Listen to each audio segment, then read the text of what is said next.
Spiti valley যা প্রতিটি adventure প্রেমী মানুষের কাছে স্বপ্নের গন্তব্য। স্পিতি, যার অর্থ হল মধ্যভূমি, এটি তিব্বত এবং ভারতের মাঝখানে অবস্থান হওয়ায় এই নামকরণ হয়েছে। হিমাচল প্রদেশের এই জায়গা, যা বিখ্যাত তার পাহাড়ের গা বেয়ে শ্বাসরুদ্ধকর করা রাস্তা, ল্যান্ডস্কেপস, বহু প্রাচীন মনেস্ট্রি, বিশ্বের উচ্চতম সমস্ত জায়গা এবং সাংস্কৃতিক ঐতিহ্যের জন্য। তাই এই যাত্রা প্রত্যেক অ্যাডভেঞ্চার প্রেমী মানুষের কাছে অবিস্মরণীয় যাত্রা হতে চলেছে আমার এই ভিডিওর মাধ্যমে। তো চলুন আমার এই ভিডিওতে জেনে নেওয়া যাক স্পিতি ভ্যালির অসাধারণ সুন্দর সব ঘোরার জায়গাগুলো, সাথে কতদিনের ট্যুর করলে সঠিকভাবে কমপ্লিট করা যাবে এবং খরচ খরচা কেমন হবে। তো প্রথমেই বলি, স্পিতি ভ্যালি যাওয়ার দুটো রুট রয়েছে। সিমলা থেকে মানালি হয়ে চন্দ্রতাল দিয়ে কাজা, আবার সিমলা থেকে নারকান্ডা হয়ে সাংলা, নাকো, তাবো এক্সপ্লোর করতে করতে কাজা। তবে মানালি হয়ে যে রুট, সেটা বছরের সবসময় খোলা থাকে না এবং হঠাৎ করে হাই অল্টিটিউড শুরু হয়ে যাওয়ার কারণে শরীর খারাপের প্রবণতাও দেখা যায়। কিন্তু নারকান্ডা হয়ে নাকো, তাবো দিয়ে যে রুট, সেটা বছরের সবসময় খোলা থাকে এবং অল্টিটিউড যাত্রাপথের সাথে সাথে অ্যাডজাস্ট হওয়ায় শরীর খারাপের প্রবণতা তেমন একটা দেখা যায় না। আমরা নারকান্ডা রুট ধরে কাজার উদ্দেশ্যে যাত্রা শুরু করব। তার আগে বন্ধুরা বলে রাখি, আমার সিমলা ট্যুর গাইডের যে ভিডিও রয়েছে সেটা অবশ্যই আপনারা দেখবেন। সেই ভিডিওতে আমরা সিমলা কিভাবে পৌঁছলাম, সিমলার কমপ্লিট ট্যুর গাইড, প্রত্যেকটা ট্যুরিস্ট প্লেসেস এক্সপ্লোর করা রয়েছে এবং সেখান থেকে আমরা যে কার রেন্টে নিয়েছিলাম সেটাও সেখানেই মেনশন রয়েছে। তো চলুন বন্ধুরা, দেরি না করে এই ভিডিওটি শুরু করা যাক। হ্যালো বন্ধুরা, গুড মর্নিং। তো সিমলা থেকে আজকে আমরা বেরিয়ে যাবো সোজা স্পিতির উদ্দেশ্যে। আর তার থেকেও বড় জিনিস, আমি হোটেল থেকে সানরাইজটা আপনাদের দেখাবো। দেখুন, একটু আগে তো একদম লাল হয়েছিল, অসাধারণ, ওয়াও।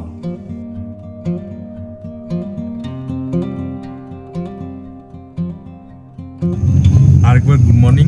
সকাল 7টা বাজে আর আমরা সোজা বেরিয়ে পড়লাম। তো আজকে সাংলাতে আমাদের স্টে হবে। তো মাঝখানে যে সাইট সিইংগুলো পড়বে সেগুলো কভার করে যাব। তো এরপরে ফাইনালি আমরা স্পিতি পৌঁছাবো 18 তারিখ। আজকে 14 তারিখ। আর সাথে दीपक जी है, सॉरी हरी जी, और साथ हरी जी है। Good morning. पीछे आमी, ठीक है।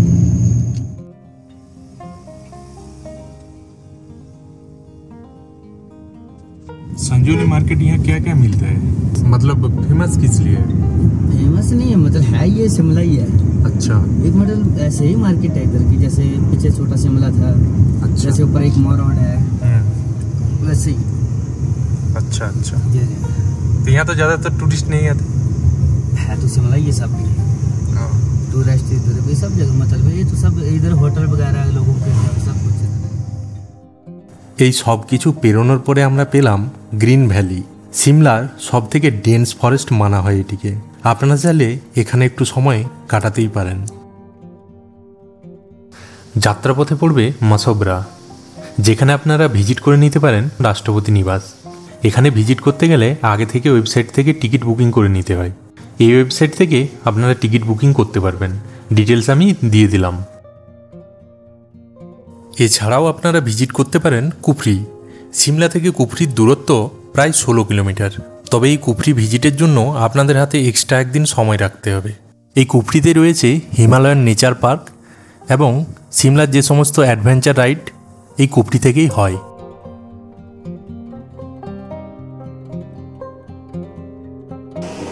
সকালে আমাদের ব্রেকফাস্ট করে বেরোনো হয়নি, তাই রাস্তায় একটা ব্রেক নিলাম। আর এই ধাবাটা হিলটপ ধাবা, এখানে আমরা ব্রেকফাস্টে সারবো। তো দেখে তো ঠিকঠাকই লাগছে, চলুন একবার দেখে আসি ভেতর থেকে। ধাবার ইন্টেরিয়র এটা, এখানেও আপনারা চাইলে খাবার খেতে পারেন। আর সব থেকে বড় যেটা, ব্যাক সাইডের ভিউটা, একটা ব্যালকনি রয়েছে। ও ভাই, পুরো ভিউটা একবার দেখুন, ওয়াও।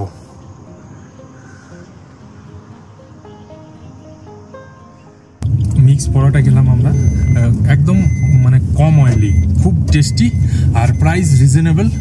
3 জনের 310 টাকা নিল উইথ চা।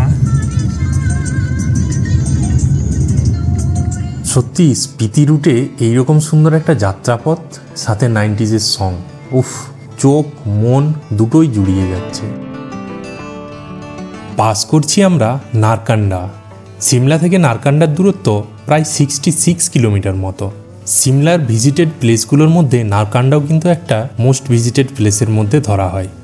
এখানে সব থেকে আকর্ষণীয় স্থান হলো হাটু পিক, যেখানে রয়েছে হাটু মাতা মন্দির। এখানে নাকি পাণ্ডবেরা অজ্ঞাতবাসের সময় কয়েকদিনের জন্য স্টে করেছিলেন। উইন্টার সিজনে সিমলা সার্কিটের সব থেকে প্রথম বরফ এই নারকান্ডাতেই পড়ে এবং উইন্টার অ্যাডভেঞ্চার অ্যাক্টিভিটিসেরও অনেক কিছু কার্যকলাপ এখানে হয়ে থাকে, তাই অনেকে নারকান্ডাতেও স্টে করেন। নারকান্ডা পেরোনোর পরই শুরু হলো আবারও অসাধারণ সুন্দর এই রাস্তা। প্রত্যেক জায়গায় যেন আলাদা আলাদা সৌন্দর্য নিয়ে শুরু হচ্ছে এই রাস্তা। তো চলুন আপনাদের সাথে শেয়ার করে নিই স্পিতি ভ্যালি যাওয়ার সঠিক সময় কোনটা হবে। যদি আপনারা একটু কম ভিড়ভাড়টা চান এবং রাত্রে একটু ঠান্ডা উপভোগ করতে চান, তবে এপ্রিল থেকে জুন মাস বেস্ট সিজন হবে। আর সিমলা বা মানালির সাথে সম্পূর্ণ স্পিতি সার্কিট কমপ্লিট ঘোরার থাকলে জুন থেকে অক্টোবর বেস্ট টাইম, এবং ওই সময় সব রাস্তা এবং সমস্ত জায়গা খোলা থাকে। অক্টোবরে তো অ্যাপেলও পেয়ে যাবেন। আর যদি আপনি স্নো লাভার হয়ে থাকেন এবং কনকনে শীত উপভোগ করতে চান, তবে আপনাকে নভেম্বর থেকে মার্চের মধ্যে স্পিতি আসতে হবে। তবে ওই সময় সমস্ত জায়গা খোলা থাকে না এবং মানালি হয়ে যে চন্দ্রতালের রুট সেটাও বন্ধ থাকে।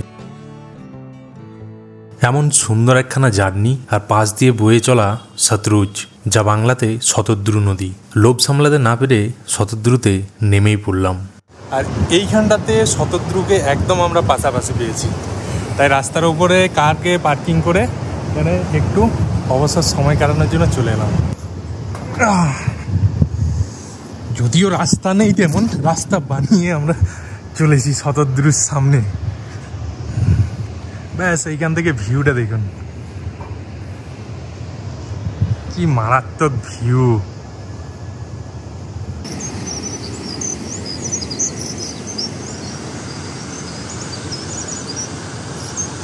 চারিদিকে পাহাড়, তার মাঝখান দিয়ে বয়ে চলেছে এই শতদ্রু নদী। অসাধারণ ভিউ। আর এই বড় বড় পাথরের চাইগুলোর জন্য তা আরো সুন্দর লাগছে, দারুণ।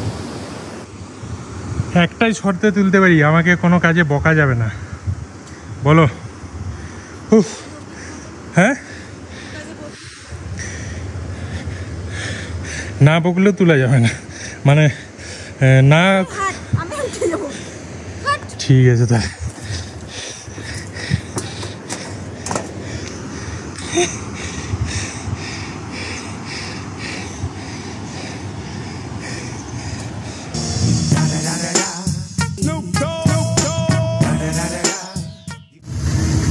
পৌঁছালাম আমরা রামপুর। রামপুরে রয়েছে পদম প্যালেস বা রামপুর রাজবাড়িও বলা হয়ে থাকে। আপনারা একবার ভিজিট করে নিতে পারেন। আমরা যেহেতু এই রুটেই ফিরবো, তাই ফেরার সময় এটা ভিজিট করব। এরপরেই রয়েছে সারাহান যাওয়ার রাস্তা। সারাহান অন্য একটা রুটে পড়ছে। ওখানে রয়েছে 51 শক্তিপীঠের এক পীঠ বিখ্যাত ভীমাকালী মন্দির। ওখানে বলা হয় দেবীর কান পড়েছিল। তো আপনারা চাইলে সারাহান যেতেও পারেন।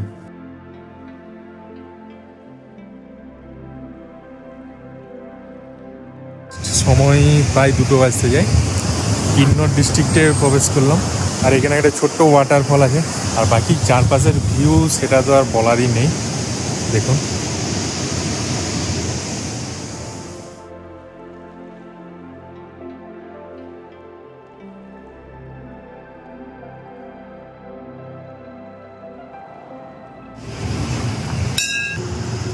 পথে তারান্না মাতার মন্দিরে প্রণাম করে আমাদের বাকি যাত্রাটা শুরু হবে। এরপর থেকেই শুরু হচ্ছে পৃথিবীর সেই ভয়ঙ্করতম রাস্তার মধ্যে অন্যতম কিন্নর জেলার এই রাস্তা। প্রত্যেক টুরিস্ট গাড়ি এই তারান্না মাতার মন্দিরে প্রণাম করে তারপরেই যাত্রা শুরু করেন।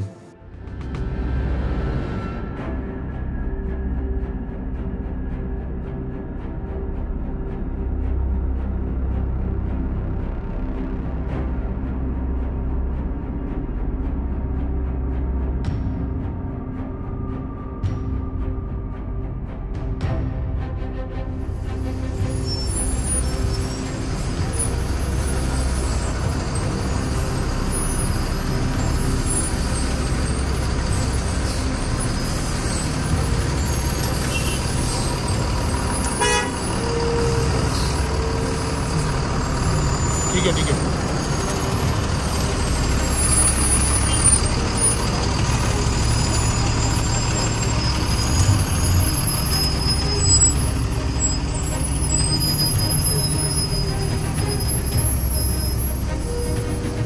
एप्पल की पेटी है।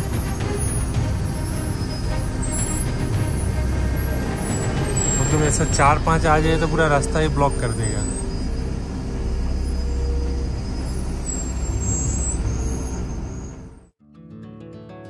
আমরা যাচ্ছি চিৎকুলের উদ্দেশ্যে। এই প্রান্তে ভারতবর্ষের শেষ গ্রাম চিৎকুল। আজকের রাত্রিবাস সেখানেই হবে। যদিও প্রথম দিনে চিৎকুল অনেকটা লং জার্নি, আপনারা চাইলে সারাহানে একদিন স্টে করতে পারেন। আমাদের প্ল্যান ছিল সাংলাতে স্টে করার। সাংলা থেকে চিৎকুলের দূরত্ব 22 কিলোমিটার মতো। সাংলা ছোটোখাটো একটু মার্কেট এরিয়া, দোকান বাজার আছে, কিন্তু সেই সকালে আমাদের চিৎকুল যেতেই হতো, তাই আমরা ডিসিশন নিলাম চিৎকুলেই নাইট স্টেটা করব। আমরা সাংলা পৌঁছাবো আর একটু পরেই, কিন্তু সাংলা যে ভ্যালি শুরু হওয়ার পরেই রয়েছে এই অ্যাপেলের বাগানটা।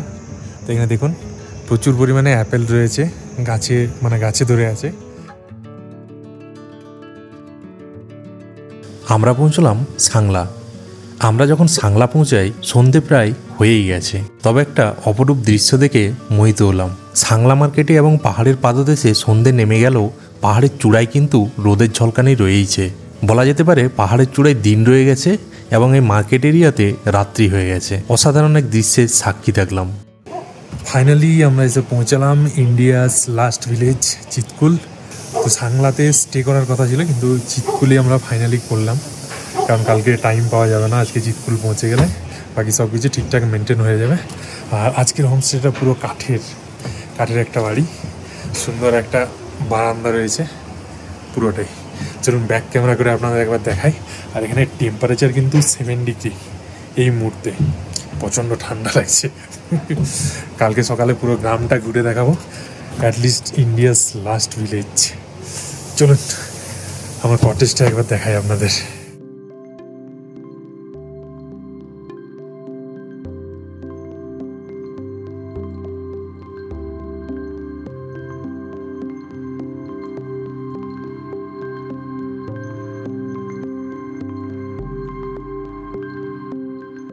হ্যালো বন্ধুরা, গুড মর্নিং।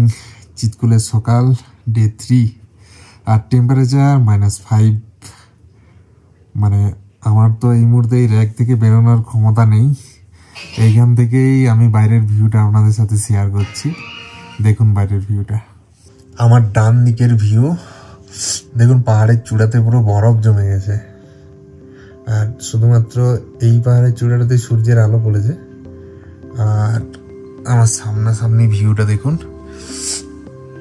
এই দিকটা একটু ডিস্টেন্স হয়ে যাচ্ছে। দাঁড়ান আপনাদের ব্যালকনি থেকে একবার দেখাই। যাই হোক, একটু হালকা শীতবস্ত্র পরে আমি আপনাদের ভিউ দেখানোর জন্য বাইরে এলাম। তো চলুন পুরো ভিউটা একবার আপনাদের দেখাই আমার ব্যালকনি থেকে। পুরো গ্রামটাকে চারপাশে পাহাড় দিয়ে ঘিরে রেখেছে, আর এই যে পাহাড়ের চূড়ায় আপনাদের বললাম বরফ।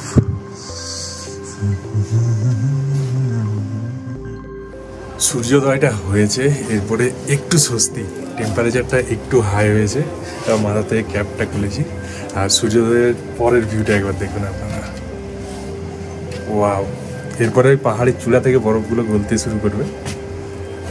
দারুণ একটা ভিউ, দারুণ দারুণ।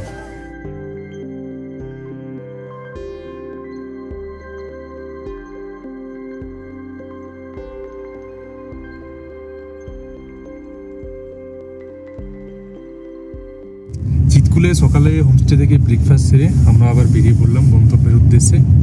তো চিৎকুল থেকে সামনে আমরা একটু যাব, তারপর আবার ব্যাক হয়ে আজকে তাঁবুতে আমাদের স্টে হবে, নাইট স্টে। সে আবার সিনিক বিউটির মধ্যে দিয়ে যাচ্ছি, ব্যাক ক্যামেরা করে আপনাদের দেখাই।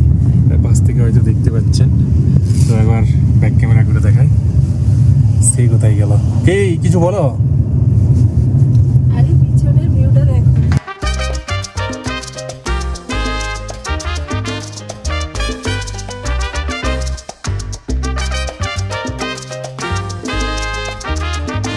বাইক রাইডের জন্য একদম আদর্শ রুট। আমার জেবিসি রাইডার্সরা একদম রেডি রাখো, নেক্সট একটা ট্রিপ হবে। ব্যাস চিৎকুল থেকে কিলোমিটার 2-1 মতো হবে। এই যে ইন্দো তিব্বতের বর্ডার, ব্যাস এখান থেকে ভিউটা জাস্ট একবার দেখুন। এই নাগাস্তি পোস্ট থেকে তিব্বতের দূরত্ব 40 কিলোমিটার। ট্যুরিস্টদের এইখান পর্যন্তই অ্যালাউড থাকে, এরপরে আর যেতে দেওয়া হয় না। এখান থেকে আমরা আবার ব্যাক করব এবং চিতকুল দিয়ে তাঁবুর উদ্দেশ্যে রওনা দেব।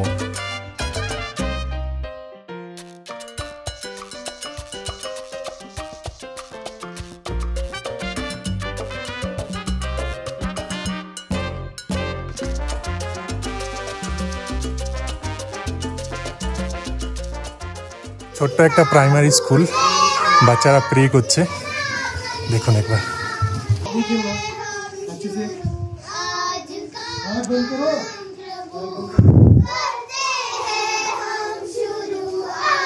আর এটা চিতকুলের সেই টেম্পল, সেখানে নিয়ে চলেছি আপনাদের।